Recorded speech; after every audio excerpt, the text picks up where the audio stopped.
Hey everyone, this is Ryan from ryanjoos.com. I'm here today and I'm going to be talking about taking product photography. I'm going to be talking about how to make this look beautiful.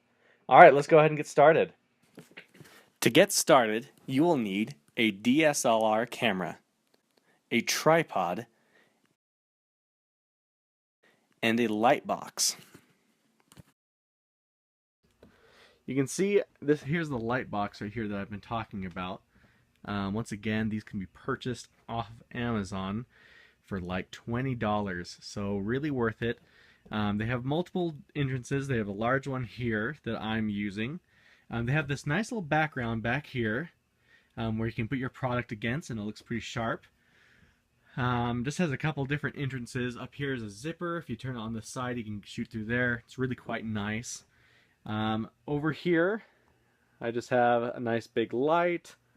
Over here, I have the same on either side of the light box. Some people will put them actually above the light box, pointing down. You can do that too. Either way works. One way or another, this thing just needs to have as much light in it as possible. So yep, that's just kind of how the setup goes. You can also use these light boxes outside. On really sunny days. It diffuses the sunlight very well, and generally you can get some great shots just using that. I have mine set up this way just because it's kind of a cloudy day outside and I need something that'll work. So here's my camera. I have it all good to go already.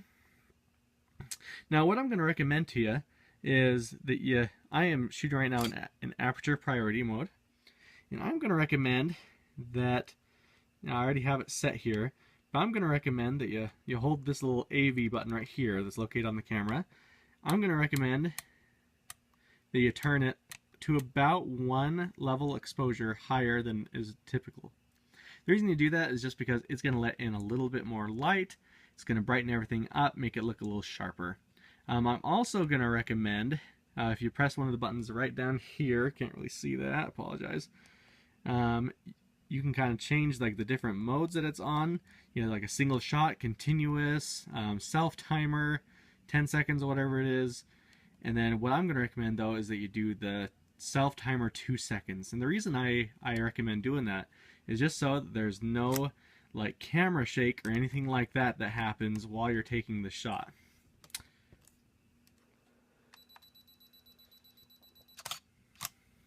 Okay, boom, and there we have our picture. Okay, we pretty much have everything we need at this point.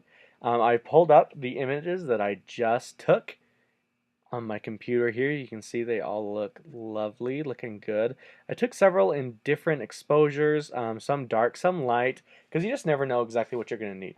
The lighter ones are generally going to turn out better, but you just never know. So, I'm just going to drag this down over here into Photoshop, and it's going to pop open. La! Here we go. This is looking pretty lovely here. Not too bad. We have a little ugly crease that's over here that I don't really appreciate. There's some blemishes that are over here. Not too big a deal. We're going to be able to take care of those fairly easily. So let me show you exactly what we're going to do. First of all, I'm going to take care of these little blemishes. I'm going to do so using the Spot Healing Brush tool. It's already open. Lovely. So I'm just going to boop, get rid of those. Boop. That is gone. Okay, now everything else is pretty good. You can see that we had some weird folds, just like I mentioned earlier, in the cloth, in the background. It's not too big a deal. Let me show you exactly how we can take care of that. First thing I'm going to do, and I should have done this before, I apologize, is do Command J to have everything on a non-destructive new layer.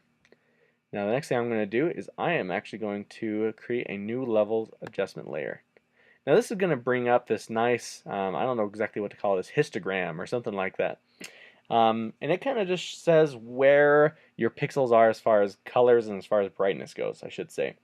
So you can see we don't have very many darks. That's not too surprising because we overexposed it and everything like that. But we have quite a few pixels that are over here in this area. And that's okay. That's actually about where we want them. What I'm going to do is I'm actually going to drag, I'm going to click on here.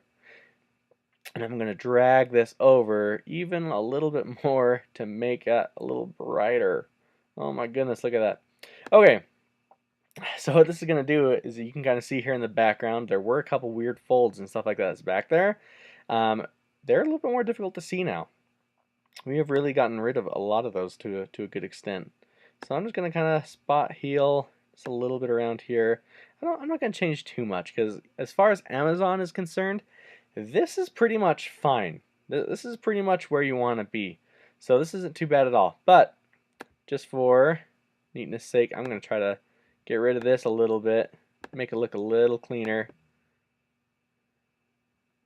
Okay, this is actually looking good. I need to select this layer here.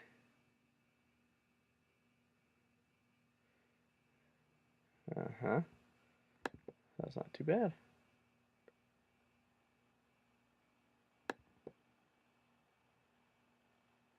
And this is really essentially what you want.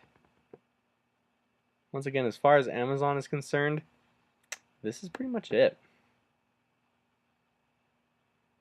And that is pretty much it. Thank you so much for watching. Once again, this is Ryan from ryanjoos.com, and this is how you make your products ready for Amazon.